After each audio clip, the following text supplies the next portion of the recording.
ಈಗ ನಾವು 3 ಇನ್ 1 ಕಷಾಯವನ್ನ ನೋಡೋಣ. ಅದೇನಪ್ಪಾ 3 ಇನ್ 1 ಕಷಾಯ ಅಂತ ಕೇಳಿದ್ರೆ, ಉಸಿರಾಟ ತೊಂದ್ರೆ, ದೈಹಿಕ ಆಯಾಸ, ಎದೆ ಕಫ ಇವೆಲ್ಲದರಿಂದ ಉಪಶಮನ ಹೊಂದಲು ಒಂದು ಅದ್ಭುತವಾದ ಕಷಾಯ ಹೇಳ್ತೀನಿ. ತುಳಸಿ ಎಲೆ, ಒಣಶುಂಠಿ, ಮೆಣಸು, ಹಿಪ್ಪಲಿ, ಓಂಕಾಳು ಈ 5 ಪದಾರ್ಥಗಳಿದ್ರೆ ಸಾಕು. ಈ 5 ಪದಾರ್ಥಗಳಿಂದ ಹೇಗೆ ಕಷಾಯವನ್ನ ಮಾಡೋದಂತ ನೋಡೋಣ. ಒಂದ್ 7 ರಿಂದ 8 ತುಳಸಿ ಎಲೆ ತಗೊಳ್ಳಿ.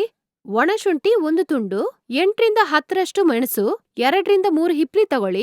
ಓಂಕಾಳು ಅರ್ಧ ಚಮಚ ತಗೊಳ್ಳಿ. ಒಣಶುಂಠಿ, ಮೆಣಸು, ಹಿಪ್ಲಿ, ಓಂಕಾಳು ಇವೆಲ್ಲವನ್ನು ಚೆನ್ನಾಗಿ ಕುಟ್ಟಿ ಪುಡಿ ಮಾಡ್ಕೊಳ್ಳಿ. 1.5 ಗ್ಲಾಸ್ ನೀರನ್ನು ತಗೊಂಡು ಅದ್ರಲ್ಲಿ ತುಳಸಿ ಎಲೆ, ನಾವು ಕುಟ್ಟಿ ಪುಡಿ ಮಾಡ್ಕೊಂಡಿರೋ ಶುಂಠಿ, ಮೆಣಸು, ಹಿಪ್ಲಿ, ಓಂಕಾಳು ಇವೆಲ್ಲವನ್ನು ಒಟ್ಟಿಗೆ ಹಾಕಿ ಕುದಿಸಿ. 1.5 ಗ್ಲಾಸ್ ನೀರು ಅರ್ಧ ಗ್ಲಾಸ್ ಆಗೋವಷ್ಟು ಸುಂಡ್ಬೇಕು. ಸುಂಡದ್ಮೇಲೆ ಸೋಯಿಸಿಟ್ಟು ಬೇಕಾದ್ರೆ ಜೇನ್ತುಪ್ಪ ಸೇರಿಸ್ಕೊಳ್ಳಿ, ಬೇಡ ಅಂದ್ರೆ ಪರವಾಗಿಲ್ಲ.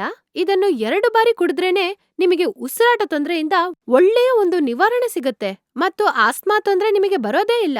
ಅದೇ ರೀತಿ ಆಯಾಸವಾಗಿರ್ತಿರಲ್ಲ, ಹಾಗಿರೋದೇ ಇಲ್ಲ. ಮತ್ತೆ ಎದೆ ಕಫ ಸಮಸ್ಯೆಯಿಂದಲೂ ಪರಿಹಾರ ಸಿಗುತ್ತೆ. ಈ ರೀತಿಯಾದಂತ ಅದ್ಭುತವಾದ ಕಷಾಯವನ್ನು ಕುಡಿದು ನೋಡಿ, ಆಗ ನೀವೇ ಹೇಳ್ತೀರಾ ಎಷ್ಟು ಮಟ್ಟಿಗೆ ನಿಮ್ ದೇಹ ಹೊಸ ಬಲವನ್ನು ಹೊಂದಿ ಆರೋಗ್ಯವಾಗಿದೆ ಅಂತ. ಯಾಕಂದ್ರೆ ಇವುಗಳಲ್ಲಿರುವ anti inflammatory, anti oxidant, anti viral ಇದೆಲ್ಲ ನಮ್ಮ ರೋಗ ನಿರೋಧಕ ಶಕ್ತಿಯನ್ನು ಹೆಚ್ಚಿಸುತ್ತದೆ.